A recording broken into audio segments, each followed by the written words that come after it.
Perfect. Okay. So last week we ended with our series on the exchange children. We can always come back to that.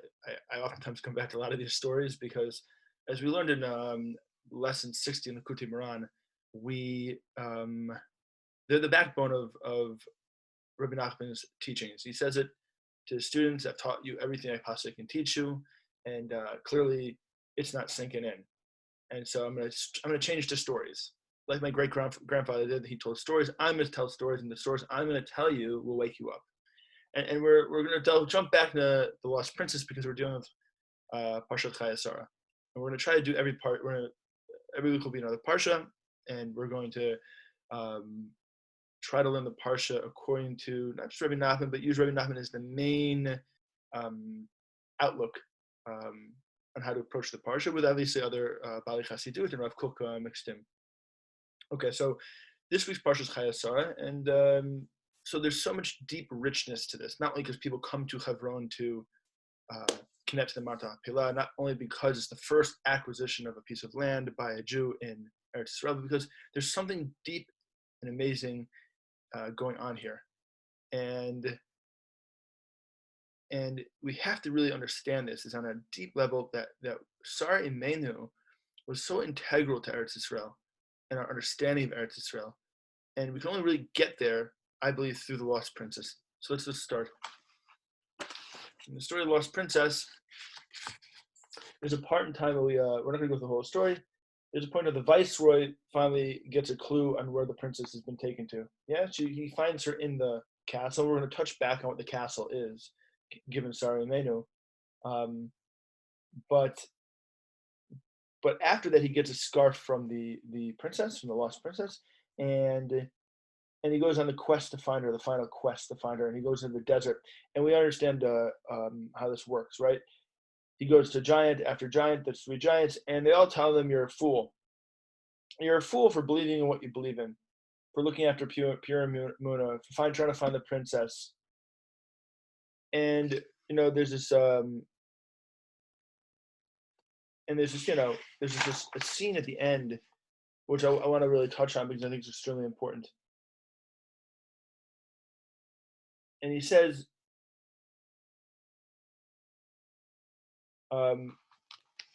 he goes to each giant, he cries to each one. And the last giant is the giant that has the power over the winds, right? He's been traipsing around the desert, in the midbar, nothing. Hopefully he's gonna find what he's looking for. And he gets sent to brother after brother, and he finds the brother in charge of all the winds, and he's traveled for many years, right? And he sees the giant carrying a huge tree. He always sees the same thing. And the tree we know is analogous to Torah, to some sort of connection to the Eitz Chaim, to the living tree. And they're trying to grab onto it, they're trying to hold it. And what this really is analogous to is they're trying to control it, right? They're trying to control this flow of light in the world that he's trying to get to. And this giant also tried to discourage him. But this time the viceroy, the second in command, the one who's looking for the princess, which is basically all of us, right? All of us can reach this level of looking for the princess. We know the princess is analogous to the Shekhinah, and we'll get to that in the Emunah and Malchut kingdom, and which means she's analogous to the Shabbat, and she's analogous to this lost piece of ourselves that was sent down here that we can't that we've lost. And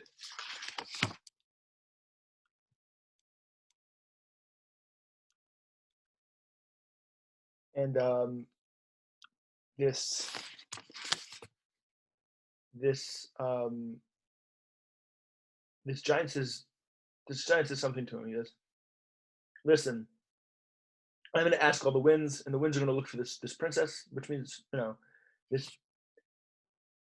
They're going to try to prove you wrong, right? He says, don't you? So he says, okay. So he brings all the winds, and none of the winds can find it. And the giant says to him, as he's sitting there holding the tree, right, the tree of life, he says, don't you see that people have told you foolish tales? Right? What you're looking for doesn't exist. Emunah doesn't exist. God doesn't exist. Right? And if it is God, if we're in charge of it, we're going to tell you what that means, what your relationship should be to Him. And this is the key part. This is the key part. The viceroy began to weep very, very bitterly. I know for certain that it does exist, he said. He cries. I know she's out there somewhere. I know she exists. Emunah, like the pure connection of Kodesh Baruch Hu, right? Dude. I know it exists. Prayer exists. I know I can have a clean connection. And you can't take that away from me. That's what he's basically saying. You giant with holding the Eitz Chaim, the living, it's like connection to God. You're trying to hold it. No, I can have my own connection. I don't need to go through you.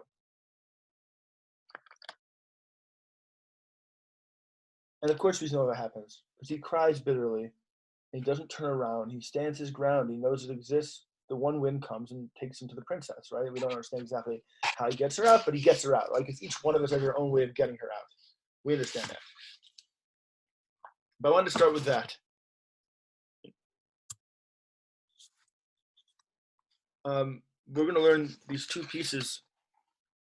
Once we have that down, these two pieces from, it's Rebbe Nachman's great grandson, Reb Shimshon Barsky, re-edited the Likutei Eitzot, right, the book of advice from Rebbe Nachman, to make it a little bit more, to flow a little easier for his generation.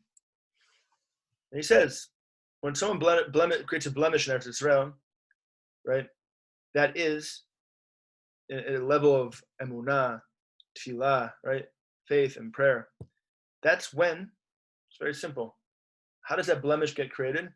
When Eretz Yisrael, the land of Israel, becomes non-important in his eyes. And that's bound up with his lack of prayer, his lack of ability to have proper prayer and faith. It's all connected together. And through this, he falls to galut, exile. And we understand the galut here is not just a physical galut, because he can still be in Eretz Yisrael. What happens? We're about to read a little later.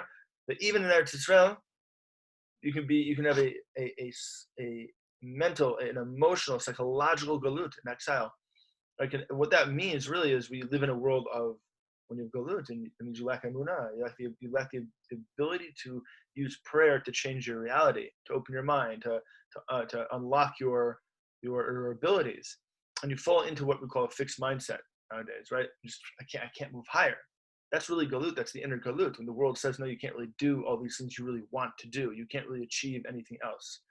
So you can even be like that in Eretz Yisrael, right? Eretz Yisrael is a gateway to, if you have the other things, you skyrocket. But if you don't have the other things, you can be in Eretz Yisrael and think you're in Eretz Canaan, the land of Canaan. And so Shimon Barsky says, look, if you lose emunah and you lose tefillah, and vice versa, and you lose it means it's only coming because you don't really think Eretz Yisrael is that important. And this affects the national exile and the individual exile. It's all because of lack of emunah, lack of faith, right? Because we don't stand our ground when the giant says, no, it doesn't exist. It doesn't exist. Don't go any further. It doesn't exist. We turn back. We stay in the midbar. We stay in the desert. What's the desert? There's no spirituality. That's what it means. We know there's spirituality in the desert, but there is no, there's a lacking of something. There's a lacking of life, which is analogous to spirituality. And prayer falls into exile, and it's impossible. And it's impossible to pray because there's no cheshik, there's no desire and will to pray. Then it's impossible to actually experience real miracles. And there's all become a lack of emunah because we lack the ability to see how important Eretz Yisrael is to the whole thing.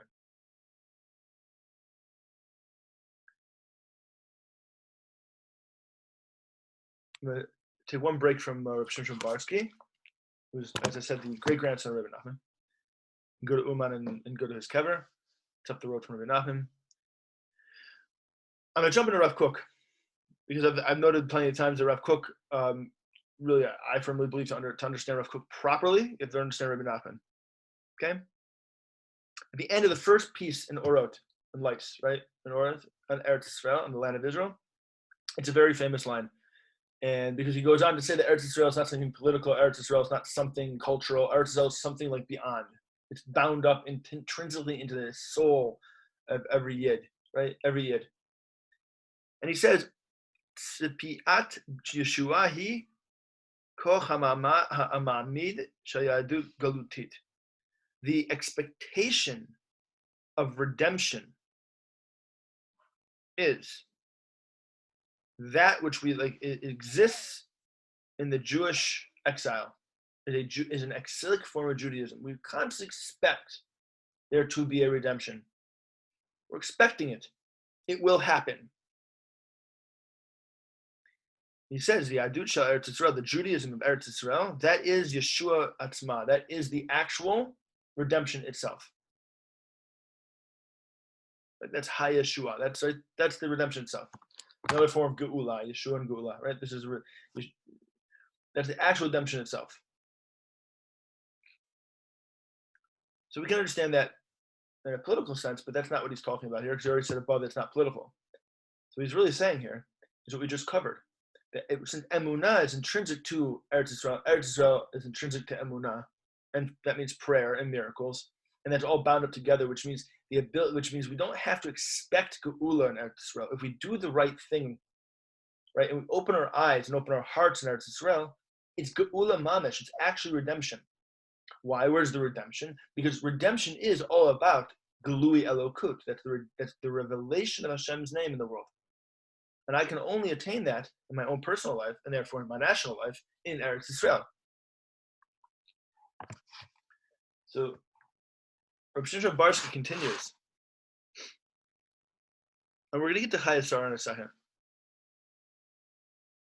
These are all just kind of the background we're going to go with, okay? Misha chafetz le'ot Yehudi be'emet, the person who really wants to be a Yid, a Jew, la'alot b'ha'adut, midarga ledarga, to go up in every subsequent level, closer and closer to Hashem, which in the modern way we want to look at this is, if we can take it down to ourselves, how we look at this is that we start in a very physical sort of sense that we our means, our needs, our necessities are taken care of. But as we grow in our development, in terms of prayer, like we often pray for parnasa or pray for physical health, and that's always important. We should always be praying for those things. But as we grow, we tend to start praying and experiencing higher levels of connection. And the whole goal is to get to self-actualization, right? Transcendence, to transcend the problems of this world, and not without, because they're not, they're going to hold. If we don't do that, they'll eventually hold us back from serving a Kodesh Baruch Hu correctly. And so we can only do this in Eretz Yisrael, according to Rabbi Nachman.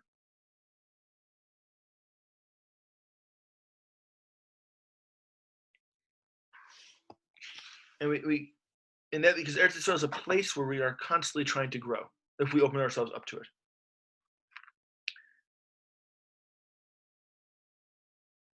And how do we do this? By following the Eitzot of the Tzaddik, to follow the advice of the Tzaddik. Because there lies, and this is a very key phrase, there lies the Kedushat Eretz Yisrael, the holiness of Eretz Yisrael. Meaning we can be in there, once again, we can be in Eretz Yisrael, he's about to say it, and not be in touch with the Kedusha of Eretz Yisrael. And I'm not talking about giving away pieces of Eretz Yisrael, that's obviously a no-no. I'm talking about the seeing Eretz Yisrael as a divine mechanism that is a gateway for my own revelation in this world, my own revealed potential, which is actualized as I grow.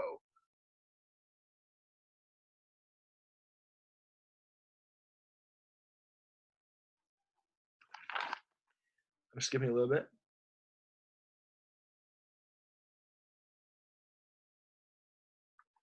And he says, without following these, like the advice of the tzaddik, which, because the tzaddik we've talked about many times before, this is not so, obviously it's a mystical concept, but we can bring it down to this reality very easy. All the mind games we play with each other, we call them today, the world of psychology. It calls them like cognitive distortions, right? I like using that word because it's nice it's nice to explain some of our trip ups in those ways, right? And the more we get close to Hashem, the more we let them go. The more we have emunah, we're not bothered by things as much as we used to be. And that's all part and parcel of the idea of growing towards self-actualization and movement and connecting to Hashem in a proper way. But we need the eitzot from the tzaddik, because the tzaddik has already made it through all the trip ups. He's followed the maze, as we see in Mitzvot Hasharim, through all the trip ups he's doing, right? He's sort of like, okay, I've gotten to the end of this thing, and I can look back, and as he says, as the Ramchal says, he can look back and see everybody else's path, and how he can now help them come out of their own galut, their own exile, their own inability to see Hashem's light in their life. He's already made it through.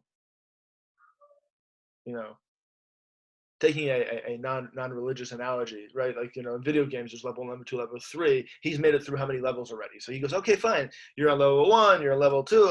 I'm going to pull you out. But how does he do that? Right? He's given eitzot. He's given advice down. Right? And certain tzaddikim can do that even after they're no longer here, because the eitzot, the advice they're leaving behind, are particularly tailored or worded in a way that each one of us finds our own path with that advice. I'm just giving you a very basic overview of how it works. It doesn't have to be like something otherworldly, right? This is just, there's a map, and the map can be tailored to me, to you, to anybody. So the more we attach ourselves to our map, which is the tzaddik, the eitzot, the advice of the tzaddik, then we can get through this. Now, that's why he says that when we don't do that, when we don't attach ourselves to the advice, we lose our ability to sense Kedushat Eretz Yisrael. What makes Eretz Yisrael different, let's just put it that way, right? We don't feel the difference in Eretz Yisrael. We don't open ourselves up to the ability to move level on level and level. What happens? We can even do that this is the kicker. We fall into Galut, even when we're found in Eretz Yisrael. Remember, what's Galut? Galut is Mitzrayim, it's Mitzrayim, it's Egypt, it's Mitzrayim, it's the lack of ability to want to properly grow, ability to grow darga, to grow level to level up through to a level of transcendence towards Hashem. And if we don't want to do that, we can be in Eretz Yisrael and not want to do it. I want to go to IKEA today and go shopping all day long. I'm in Eretz Yisrael, but something's not kicking. Something's not cracked open in me here. I'm closed off to the gateway which Hashem gave me here. I'm not saying not to ever shop at IKEA. I'm just saying there's the magazines everybody's looking at, flipping, all the time, and they get caught up in that whole, they can be here and do that, and they're totally distracted all the time, and instead of moving up darga, level up.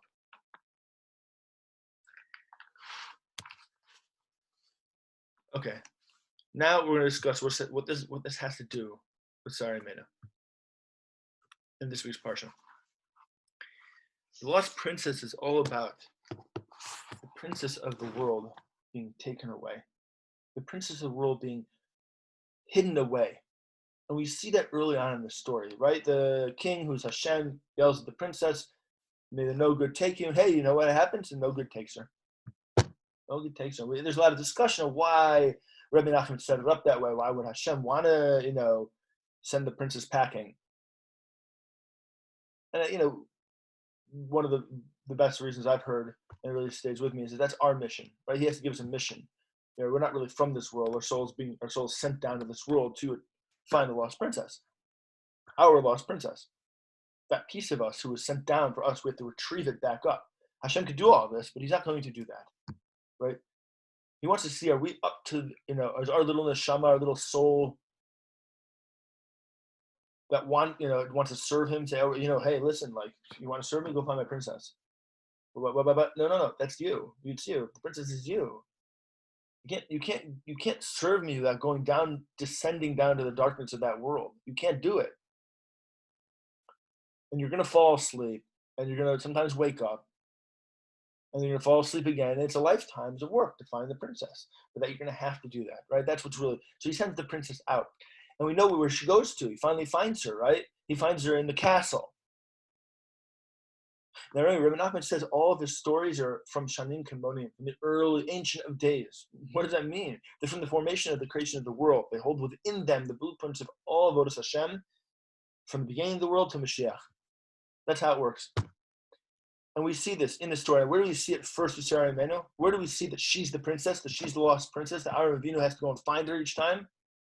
Where do we see her? Lech Lecha, in the beginning. It's a very powerful part of Lech Lecha, right? She gets taken by Paro. I'm going to sum it up real quick. Taken by Paro in Mitzrayim, Mitzarim, into the right. That's the sort of like almost like the hint to where Am Yisrael is going to be down the line, right? We're not even that far into the story.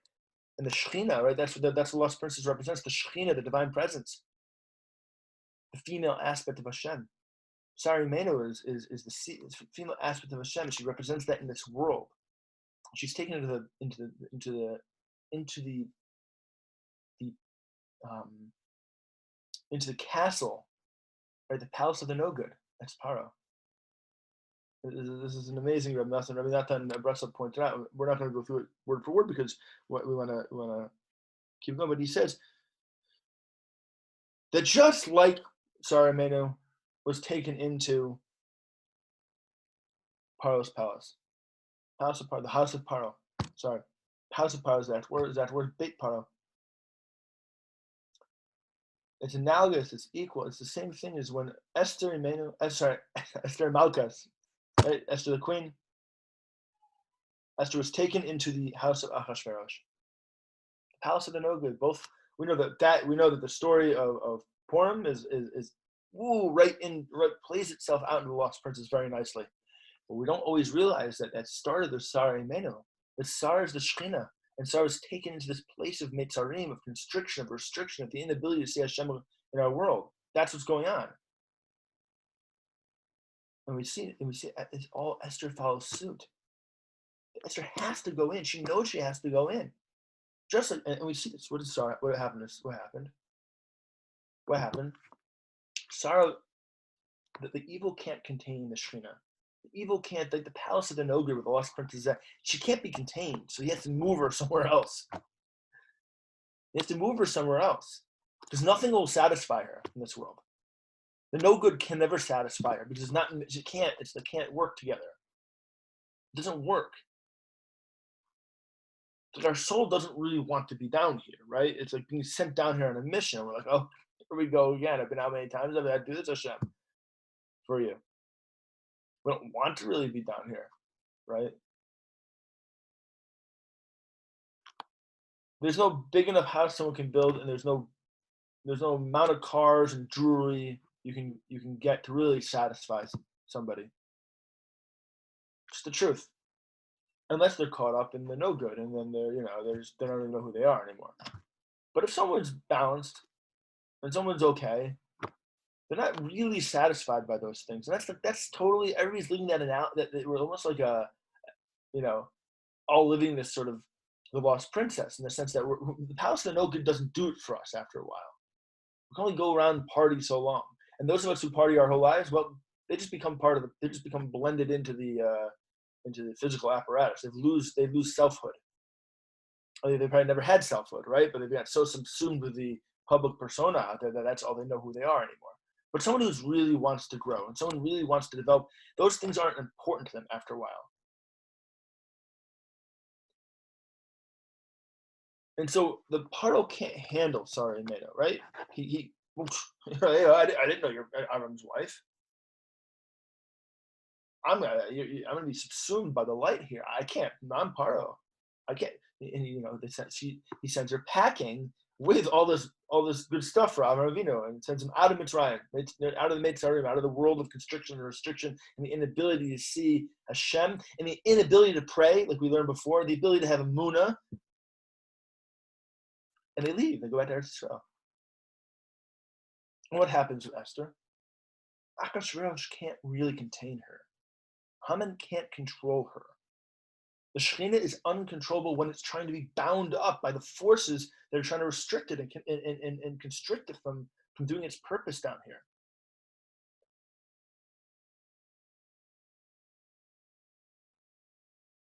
And so we know that it basically, like, there's Rabbi Nachman uses mashal, this analogy, this metaphor of like the snake being spitting out all the kedusha. He just can't control it anymore. And so Haman gets killed, and we know what happens in the story, right? And of course, all the gold and riches and stuff that were actually taken from the Beit Hamikdash and Eretz Yisrael basically are put back in its place in the sense that Mordechai is in control of Haman's house, and he has all the riches, and and he's been taken care of. But that has to happen. It has to happen because the purpose of this world is to uplift physicality, to make a birur, clarification between those things we cannot uplift, that are almost like sidetracks, to those things we were sent down here to uplift and bring back with us when we go back up at 120. When we're asked, hey, did you finish the mission? What do you mean? Did you find my princess? Yeah, she's hidden out in all those like dark places you're not supposed to go to. Well, I was sent you down there to find her. And that's why there's these two stories of Sarah and Menu and Esther and Malka, right? Esther the queen. Boop, they're all taking place in these really dark, constricted spaces where we can't see Hashem clearly. Because that's where we have to retrieve her from. We're all sent down here to do that in various levels, right? Some of us are very, still on a very high level. We can climb ourselves back out. Some are just, whoosh, we're really lost, right? And what's interesting about this, and we're going to get to the Chaya right now, is that we know how many countries were in Ahasuerus' empire. 127, right? 127. How long did Sarah Menu die for? How long did Sarah Menu live for? 127, right? We are connecting the two women together because they are an extension of one, right? Esther's an extension of Sarah Menu. That's what Rabbi Natan says. An extension of Sarah Menu. Just like Sarah, so is Esther. What does that mean? I mean, Sarah is the queen, is like the Shekhinah of the world. She's the queen of the world. And so what does it mean 127 provinces? It's like Esther's a queen of 100. She becomes, she like lifts herself out of the darkness with the Tzadik's help, with Mordechai's help, right? They work together.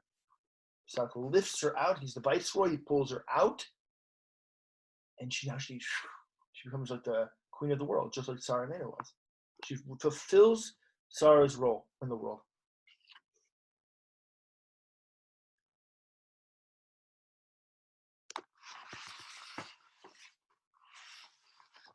The viceroy is looking for the princess, right? We're all looking for the princess. We're all looking for Eretz Yisrael, the holiness of Eretz Yisrael in our life.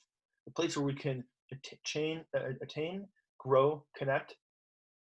That's the princess. That's Eretz Yisrael. It's all bound up. That's the Malchut, the Kedusha, the kingdom of holiness. It's through prayer, right? We build it through prayer, through faith. And that can only take place in Eretz Yisrael. I'm not talking politics. It's beyond politics. In fact, I don't think politics has anything to do with it. Chaya Sarah.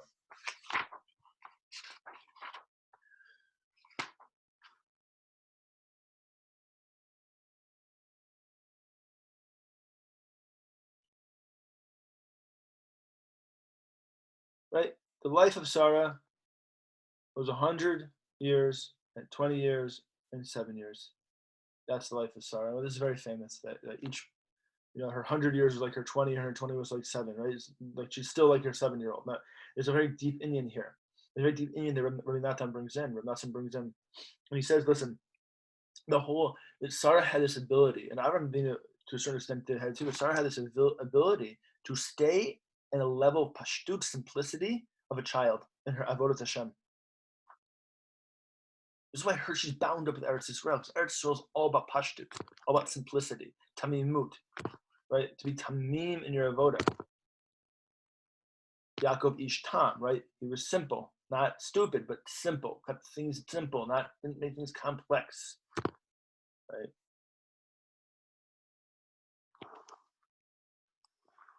And that her avodas Hashem was so pure that even when she was 100, she was like 20, like 7.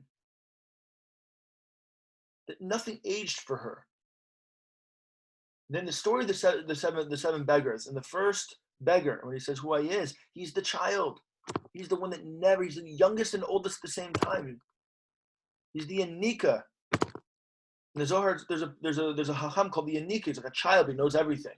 He's still a child. It's Rabbi Nachman, right? I was a kid, like he's sitting there. They all thought he was the big stuff. The great grandson of Baal Shem Tov. And he's having conversations with his great grandfather at the kever, like full on conversations, and getting all these Torah insights from him. Because he's being Nika, he's next still. Because when you're an adult, right, we're not supposed to do. We become a zaken, we become old in our avoda. And Sarah Mena was still young. And why was she still young? She was Eretz Yisrael. Eretz Yisrael is her. She is the intrinsic link to Eretz Yisrael, because it's Ma'at Machpelah, which Avinu buys to bury her there, to bring the Shechina Kedosha back to Eretz Yisrael, but to bury the Shechina Kedosha in Eretz Yisrael, the Holy Divine Presence, right? For us to reveal it, that's our avoda here. Dargla, level to level. Rabbi Nachman says, level to level. Keep going up, higher, higher, higher, higher.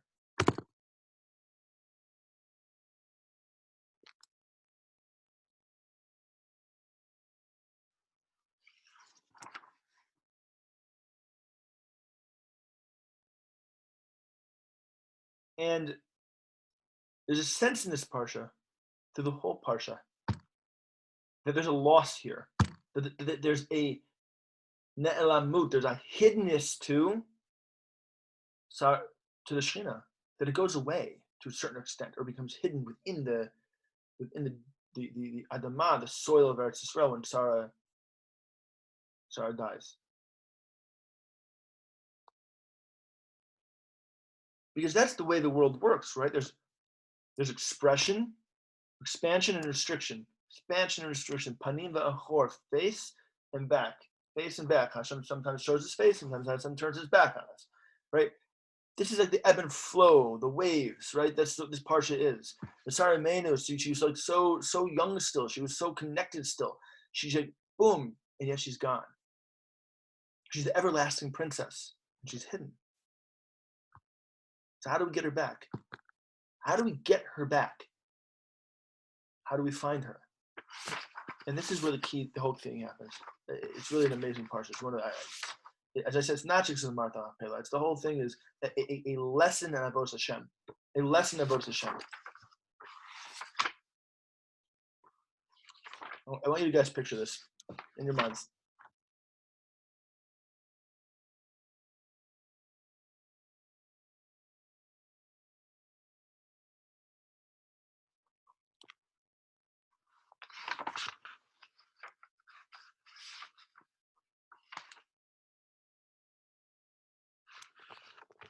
Rivka is found by Eliezer, and he brings her to Eretz Yisrael, and she's riding on the camel. She's coming to Eretz Yisrael, and she's going to go see her zivug. She's going to see her zivug, which is Yitzhak, and we know Yitzhak never left Eretz Yisrael. Yitzhak was like an introvert. Like, no, boom. I'm focused on moving up. I'm focused on connecting. I need to find the lost princess. Right?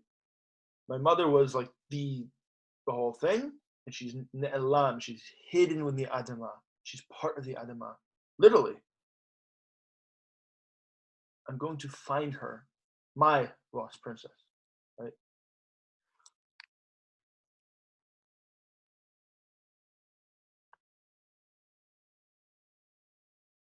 And she's coming.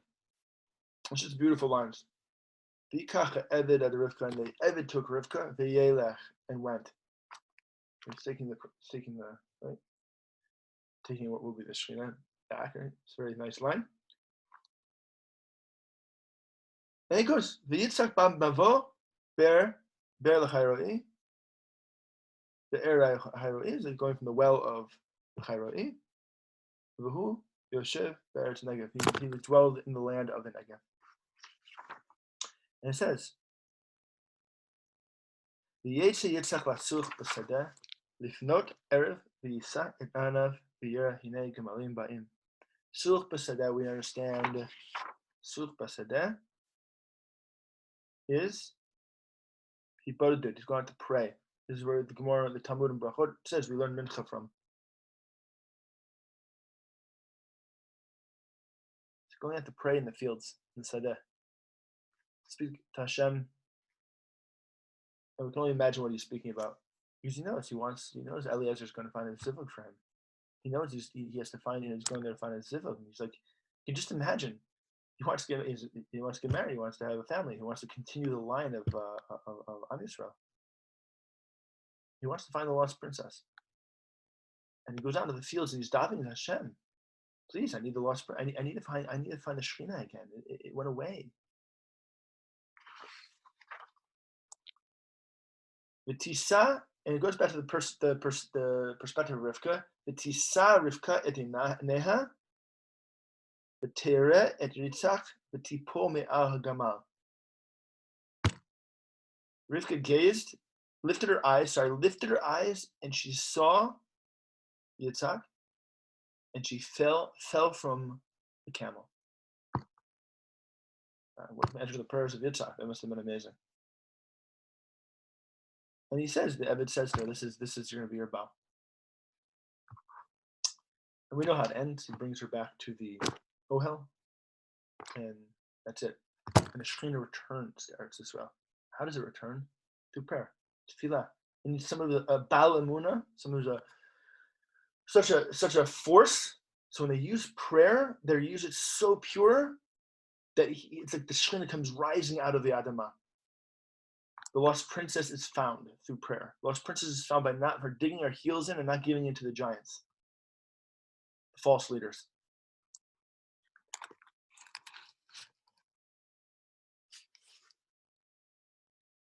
Eretz Yisrael is about being awake. It's about connecting to that part of ourselves that's pure dot.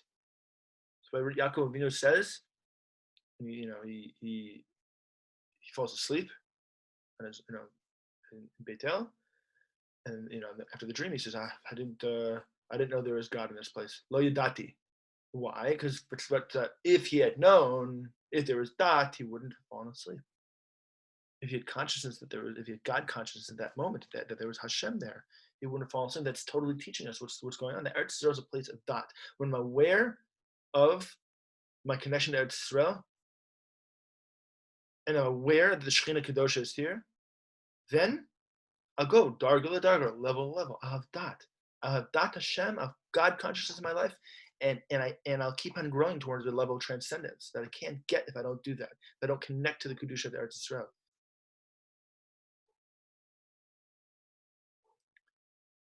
We should all be zocha to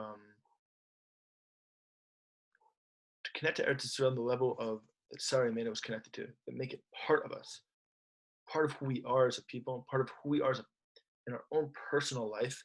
Meaning we should be constantly seeking to actualize who we are, and not just look at it as a place for political aspirations. It should not be like that at all for us.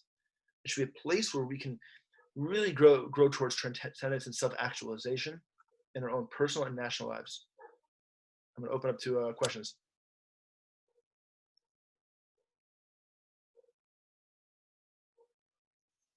Rabbi David. Yep.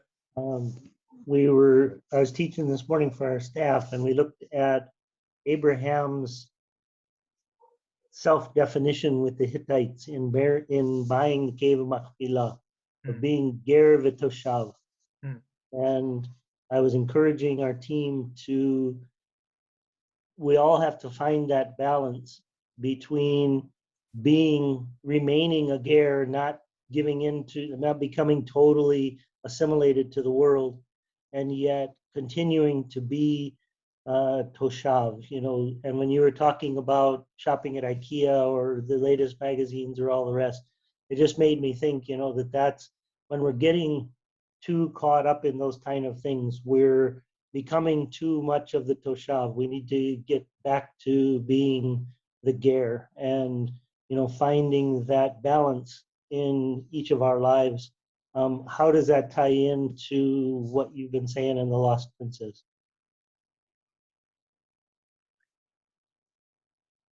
I think we've all read it, I'm assuming. So I think there's a point where the viceroy goes to the palace of the no good, and he goes in. He's like they're having a party, and all he does is dip his he takes a little bit to eat, and he goes to the corner and like checks things out to lay down. And I think that's kind of what you're hinting at, where you're saying, listen, like don't get too caught up in what's going on here, right?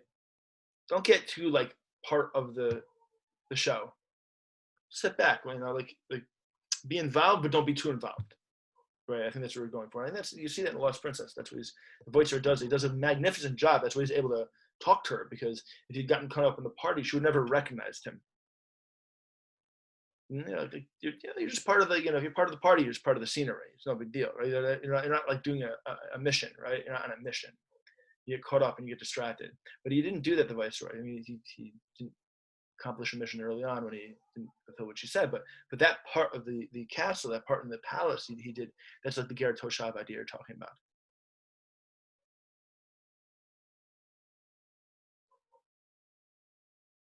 Okay. Everybody should have a blessed week, and we will meet again in next week. Those who want to come to the Yerushalayim office, that's great, and we'll do Zoom from there. And as I said, every other week we're going to continue on. It'll be Parsha, Parsha, Parsha. Everybody take care, and please bring your friends. Bye. תודה רבה. God bless. Thanks. לילה טוב.